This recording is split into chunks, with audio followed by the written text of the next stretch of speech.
Hola, qué bueno que estás conmigo en mi canal de YouTube y hoy quiero responder una pregunta muy álgida que es como un oleaje también, que sube y baja constantemente y es la siguiente. ¿Es la homosexualidad, según la Biblia, un pecado? La respuesta corta es sí lo es. Ahora, eh, claramente queda expreso en la Biblia y esto es para los que dicen que yo entiendo que nada es pecado. No, no, no, no. Yo quiero reiterar. Lo que la Biblia dice que es pecado y punto. O sea, no es lo que yo pienso que dice, sino lo que el texto dice. Y de forma inconfundible, de forma incontestable, nosotros vemos Romanos capítulo 1 que aborda ese tema como una práctica común y en el texto se ve como una práctica depravada. Vemos la carta de Pablo a los Corintios y es obvio que en regiones macedonias o estas prácticas antiguas bueno, en este caso del helenismo, pero de la Grecia antigua, donde los militares, como iban a convivir largo tiempo, tenían que ser sometidos a prácticas homosexuales, no necesariamente queriendo. Ahora, habiendo dicho eso y respondiendo que sí, que lo es, me gustaría comentar algunas cosas y espero que usted se quede conmigo hasta el final. Si eres gay o activista gay, por favor escúchame. Y si eres creyente, por favor escúchame también. En el paso de los años hemos participado en muchos debates con personas que son activistas en la República Dominicana, que es en el país donde estamos, y ellos han planteado sus posturas y bueno, no es sobre tema teológico necesariamente, sino más bien sobre temas jurídicos. Yo quiero contextualizar un poco. Mira, en el año o en la década de los 1980, por ahí, se escribe un libro que se llamó After the Waltz o Después de la Danza. Este libro lo que buscaba era ponerle una mordaza, y lo puedes conseguir, a los medios de comunicación que censuraran esta práctica y también a las instituciones que censuraran con su poder o con sus proclamaciones esa práctica. En este caso, obviamente, curas y medios de comunicación y pastores era el principal target de ellos. Parte de la estrategia mediática también era hacer bastante eco y ruido, y por eso crean el eslogan de el orgullo gay. Este eslogan viene con un precedente muy interesante y un caldo de cultivo. Escucha esto. Década del 60, vemos ahí un cambio de modernidad, posmodernidad según algunos, pero lo que sí podemos tocar con las manos es el inicio de una revolución sexual. 60, 70 del siglo pasado, hagamos el amor y no la guerra, y ahí comienza el peace and love, y todo lo que sea amor, entonces es válido. Por favor, investiga esto. Una organización que nace en esta década se llama NAMBLA, North American Man and Boy Love Association. Eso nace en la década de los 70 y lo que significa es Asociación Norteamericana de Amor entre Niños y Hombres. Escucha, una asociación pedofílica, secuela sobre lo que vale es el amor. Entonces comienza a hacerse mucho eco y tú ves que los medios de comunicación desde el 80 en adelante son infectados, o más bien, para no usar una palabra que suene denigrante, van a ser capturados por el movimiento gay, más el lobby y el financiamiento de las organizaciones.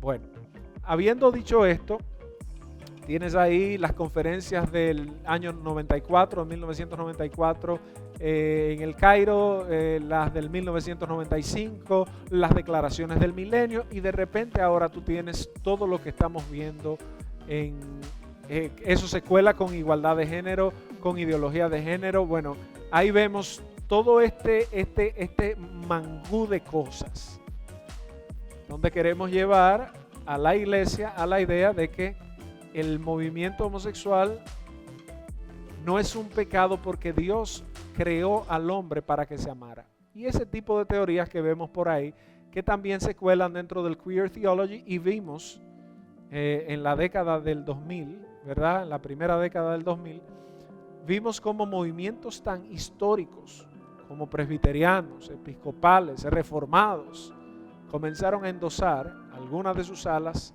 esta práctica, anglicanos, esta práctica, donde ordenan ministros de este tipo y bueno. Ahora, ¿por qué yo les doy todo este contexto? Porque es una realidad en nuestro mundo. Y ojo, ya dijimos que bíblicamente, no es lo que yo digo, bíblicamente es un pecado. Ya ambientamos un poco históricamente el tema. Ahora, yo quisiera que lo aterrizáramos aquí a la hora nuestra. Yo estoy grabando hoy en mi iglesia, en CBF, y la pregunta es, ¿cuál es la actitud que debe asumir la iglesia frente al homosexual? ¿Debe ser una actitud intolerante como muchas veces se ha tenido, o una actitud, voy a usar una palabra que no es correcta usar, pero por su construcción etimológica, pero debemos tener una actitud homofóbica? La respuesta es no. O sea, definitivamente no. Lo que yo no puedo negar es la verdad bíblica. Ahora, y quiero decir cuál ha sido mi experiencia en los años. Yo puedo decir que a pesar de que yo bíblicamente estoy convencido de que es un pecado, yo no tengo ningún problema en tener una buena conversación, y puedo decir que he tenido personas relacionadas que tienen esa orientación sexual. ¿Y por qué digo esto? Porque debemos estar de acuerdo en no estar de acuerdo, o sea, agree to disagree. El hecho es, productores de televisión, personas de los medios de comunicación, activistas, o sea, yo recuerdo que este señor Juan Jiménez, que es uno de los principales activistas gay aquí en República Dominicana, y Leonardo Sánchez, de Amigos Siempre Amigos, hemos debatido en cantidades de programas de radio, de televisión, pero Juan Jiménez perdió a su pareja el año pasado, y la pregunta que yo me hacía es, ok, ¿qué hago ahora?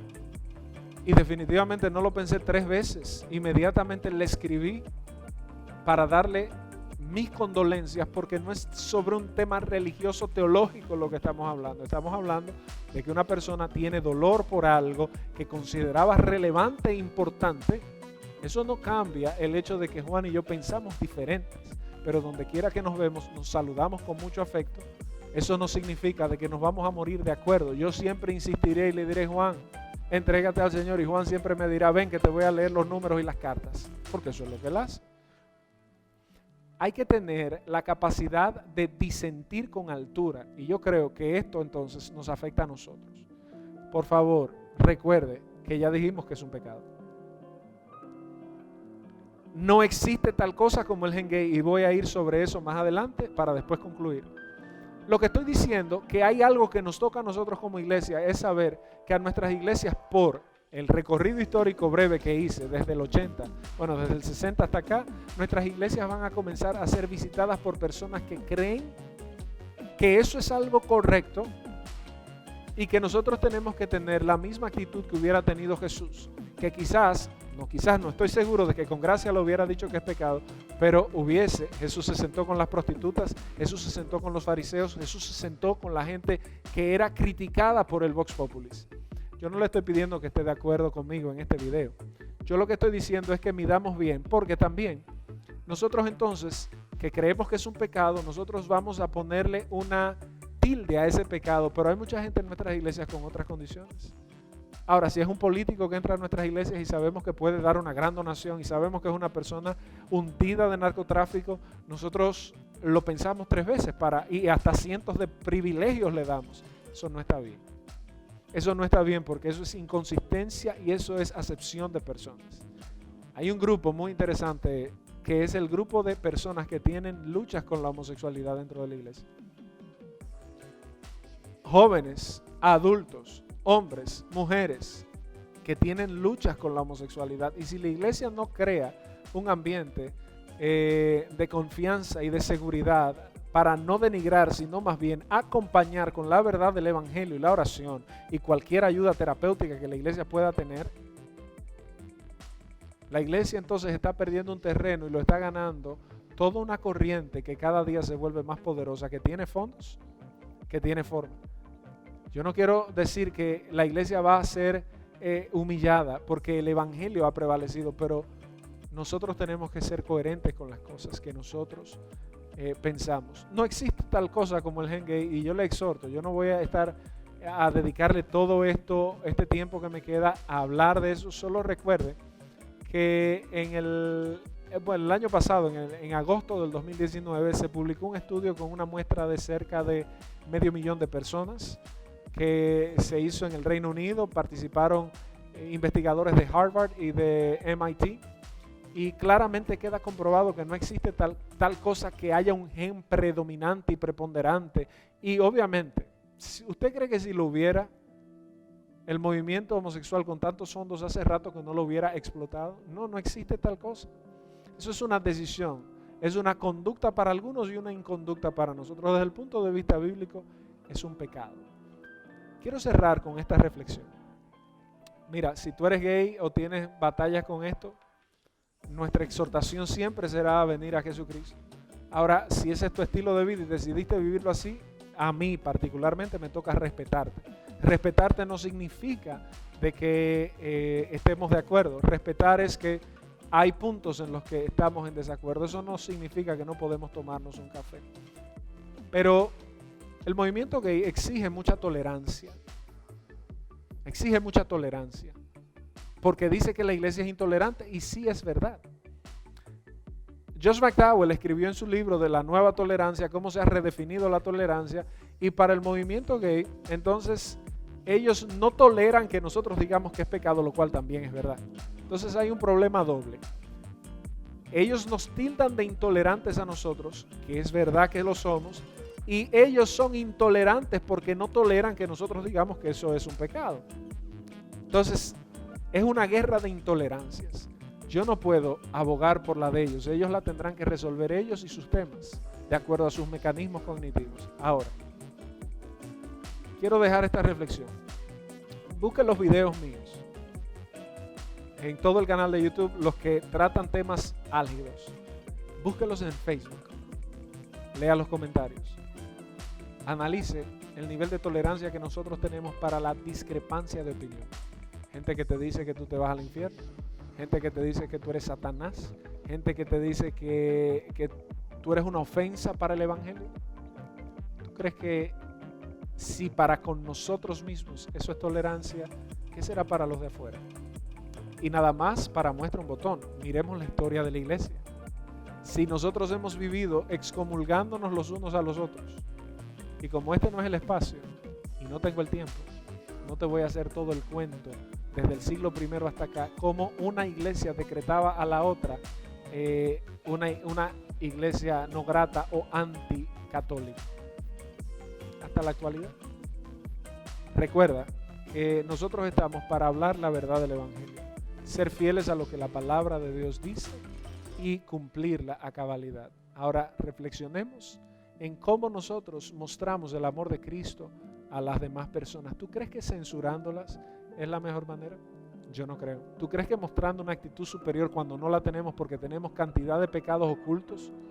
¿Quién sabe si tú lidias o luchas con esa inclinación? Te dejo en eso para que reflexiones. Dios te bendiga.